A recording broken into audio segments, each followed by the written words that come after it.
आता आपल्या आवडत्या मालिकेचे संपूर्ण भाग मालिका प्रसारित झाल्यानंतर लगेचच पाहू शकता फक्त सन नेक्स्ट वर. भारतातील प्रेक्षकांसाठी मोफत सेवा.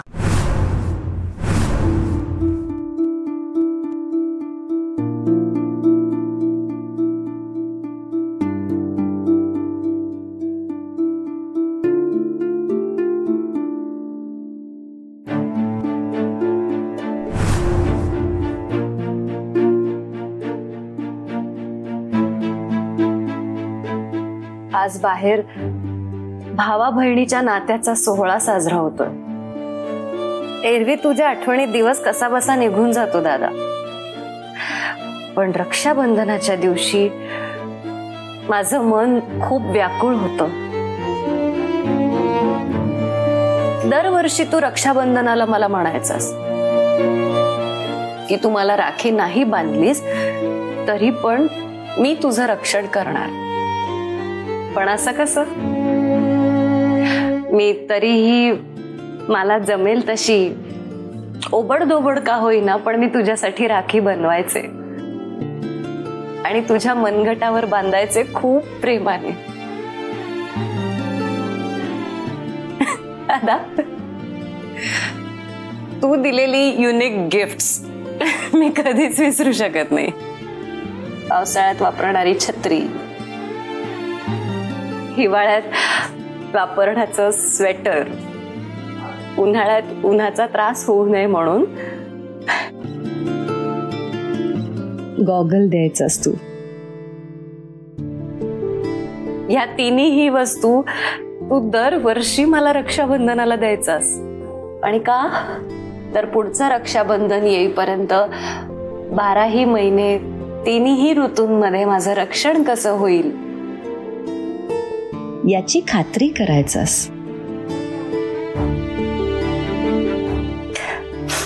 मला खूप आवडायचं दादा ते, खूप जास्त. आणि म्हणून दरवर्षी मी रक्षाबंधनाची आतुरतेने वाट बघायचे.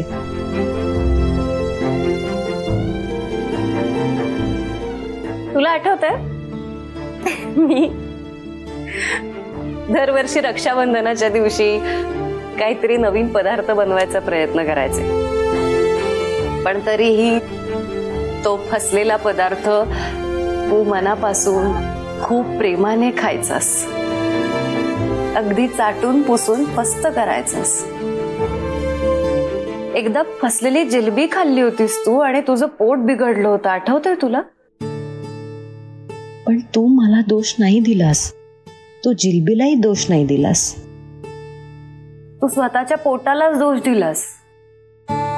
तू म्हणालास असं कसं, पोट आहे तर पचलं पाहिजे ना सगळं. कसा होतास तू दादा? प्रत्येक गोष्टीत तू माझ्यावर प्रेम करायचास. दादा, मी अडले तर तू मला त्यातनं बाहेर काढणार आणि मला योग्य ती वाट दाखवणार. तू ये ना परत ते खायला प्लीज. असशील तिथे तिथून निघून ये प्लीज माझ्यासाठी. सगळे पदार्थ तुला अगदी प्रेमाने खाऊ घालीन मी. हे बघ, मी तुझ्यासाठी दरवर्षीप्रमाणे राखी बनवली आहे, तुला आवडेल अशी, आणि तुझा फेवरेट कलर आहे. या वर्षीही मी तुला राखी बांधणार. कशी? अशी. आता तू म्हणशील मी तुझ्यापासून इतका दूर निघून गेलोय तर मी तुझं रक्षण करायला कसं येणार? दादा, काही झालं तरी तू शरीराने इथे नसलास तरी माझ्या जवळ आहेस, माझ्या आजूबाजूला. माझी काळजी घेत, माझं रक्षण करत. मी अडले तर मला तू त्यातनं बाहेर काढणार आणि मला योग्य ती वाट दाखवणार. तू नाहीस हे मान्य आहे, पण म्हणून तुझ्यासोबत रक्षाबंधन साजरी करणं बंद करणार नाही. ठीक आहे, तुझं तोंड गोड कर आणि ही राखी. हॅपी रक्षाबंधन दादा. Miss you so much.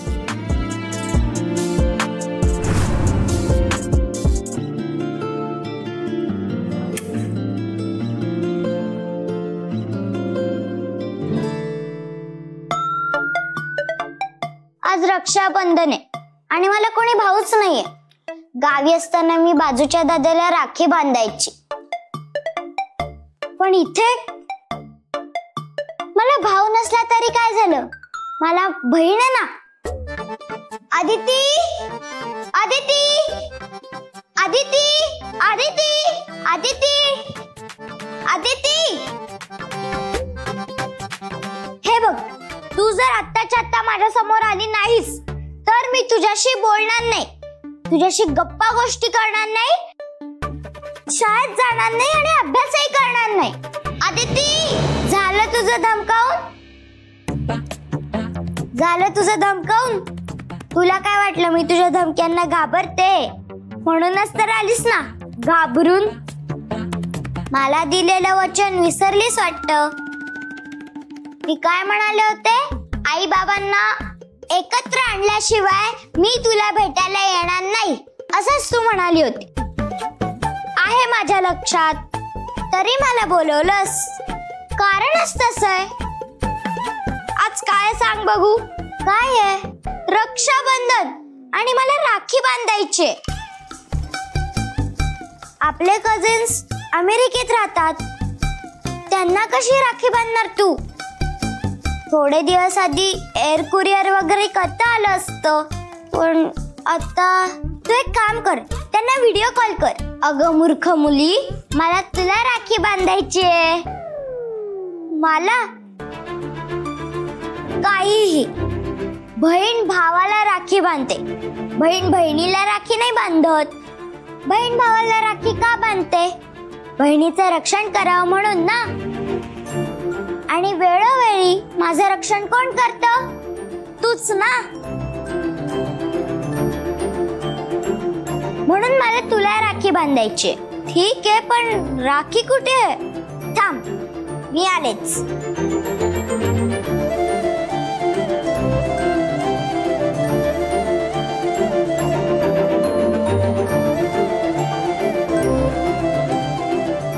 सध्या हीच राखी आहे माझ्याकडे. हात पुढे कर.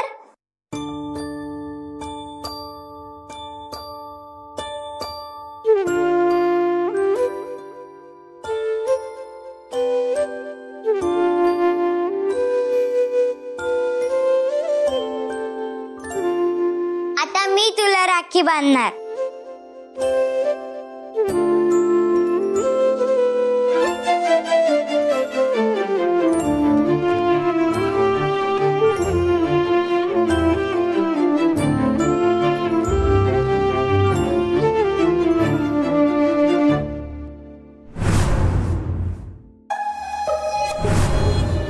फुलं घ्या, फुलं रंगीत रंगीत सागर संगीत. फुलं घ्या, फुलं ताजी ताजी. फुलं घ्या, फुलं. फुलं घ्या, फुलं. का ताई? ए दादा, कशी दिली फुलं?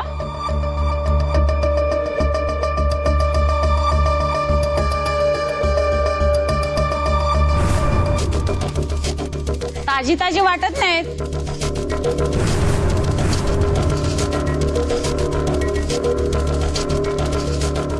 तिकडे काय बघतोय तू?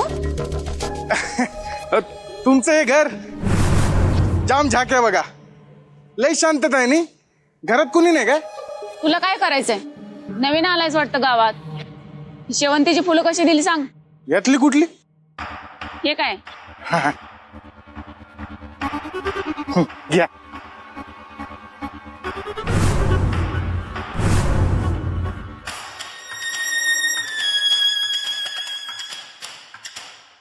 किती झाले? 30 रुपये झाले. हे घे.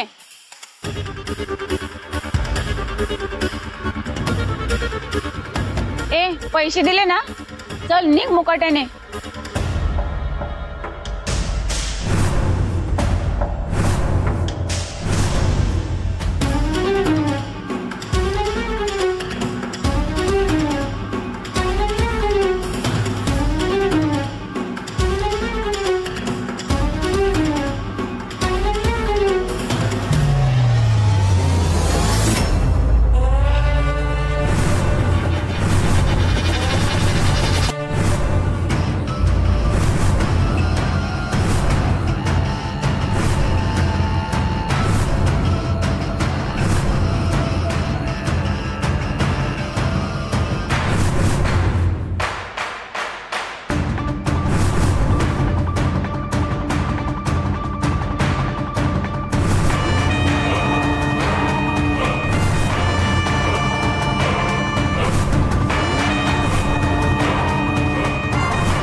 मूर्ती कुठे? काय विचारतेय मी, ती मूर्ती कुठे? मला नाही माहिती. अशी कशी माहित नाही? तू प्रल्हाद दादाला बोलव, जा पटकन.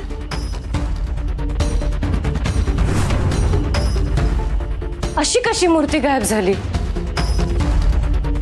मूर्ती गायब होऊन चालणार नाही. यशच्या जीवासाठी मूर्ती या घरात असणं महत्वाचं आहे. मला मूर्ती शोधावी लागेल.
खरं तर माझा अशा गोष्टींवर विश्वास नाहीच आहे, पण कधी कधी वस्तूंपेक्षा व्यक्ती आणि भावना जास्त महत्वाच्या असतात. जशा माझ्यासाठी शक्ती आणि मैत्रेयी आहे. त्यांचा देवीवर खूप विश्वास आहे आणि माझा त्यांच्यावर. भगवती नमो नमो.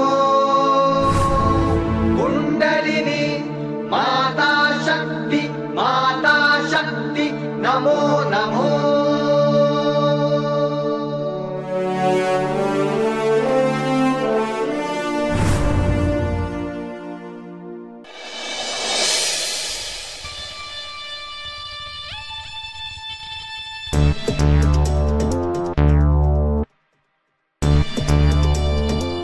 डॉली, डॉली, अशी एकटीच का उभी आहेस? बघ कसला एवढा विचार करतेस? काय नाही मम्मा, जस्ट अशीच उभी होते मी. तू जरी काही बोलली नाहीस ना तरी मला माहित आहे तू नक्कीच रावसाहेबांचा विचार करतेस ना. अगं नको एवढा विचार करूस. मगाशी रावसाहेबांचा फोन आला होता, तुझ्याबद्दल विचारपूस करत होते. नको एवढे टेन्शन घेऊस. माझं मन मला सांगतंय रावसाहेब लवकरच तुला लग्नाची मागणी घालतील बघ.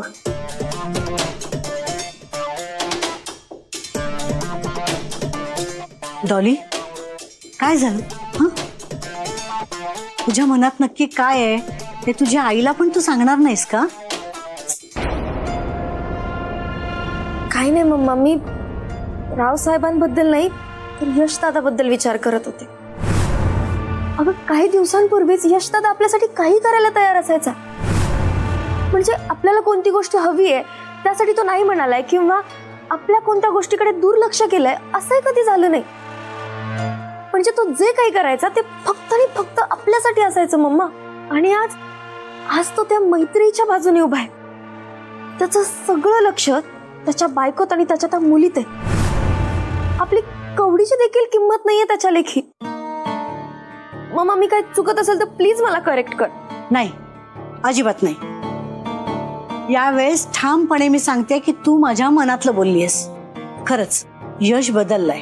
एकीकडे हा यश दादा आहे आणि दुसरीकडे माझे रावसाहेब. कुणाचे कोण परके, किती काळजी करतात ते आपली. हो ना, खूप काळजी घेतात.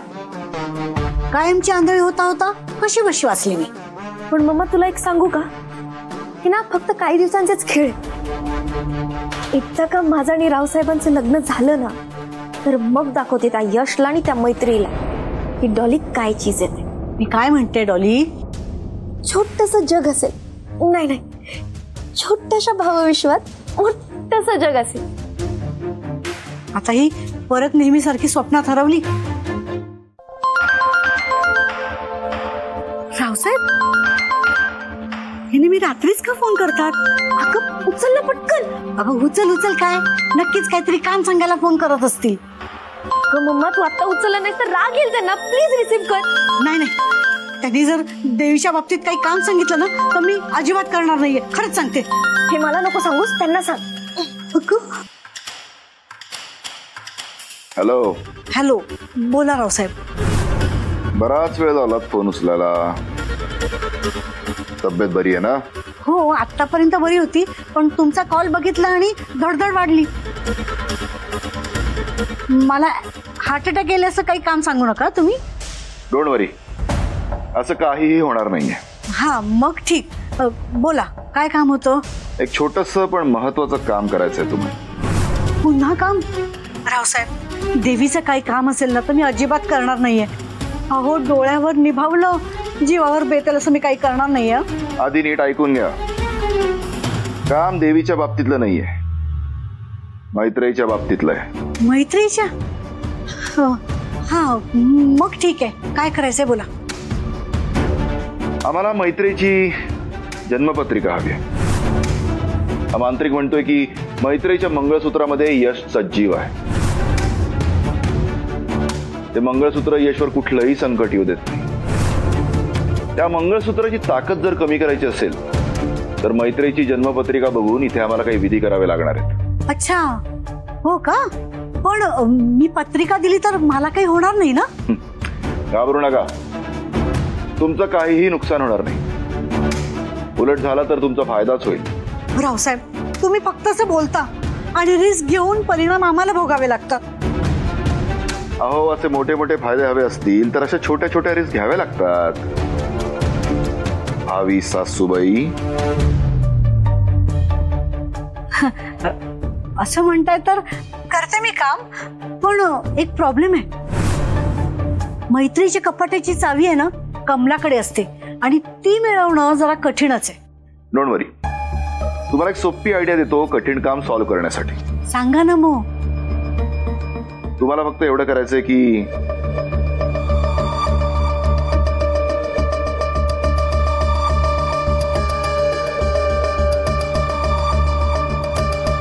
ठीक आहे, काम होऊन जाईल. अगं मम्मा तू असं पटकन फोन का कट केलास? मला बोलायचं होतं ना त्यांच्याशी. आजही रावसाहेब माझ्याशी नाही बोलले. अगं ते कामाच्या गडबडीत होते ना म्हणून तुझ्याशी नाही बोलले. पण ते मला भावी सासूबाई म्हणाले. OMG mama. आणखीन काय बोलले? आणखी काही नाही, कामाचंच बोलत होते. काय करायला सांगितलं? त्यांना मैत्रीची जन्मपत्रिका हवी आहे. एवढंच ना, मग देऊन टाक. भीती वाटते ग. हे काम करू की नको करू काहीच कळत नाहीये. मम्मा एवढा काय विचार करतेयस? देवीचं काम थोडीच मैत्रीच आहे ना, देऊन टाक.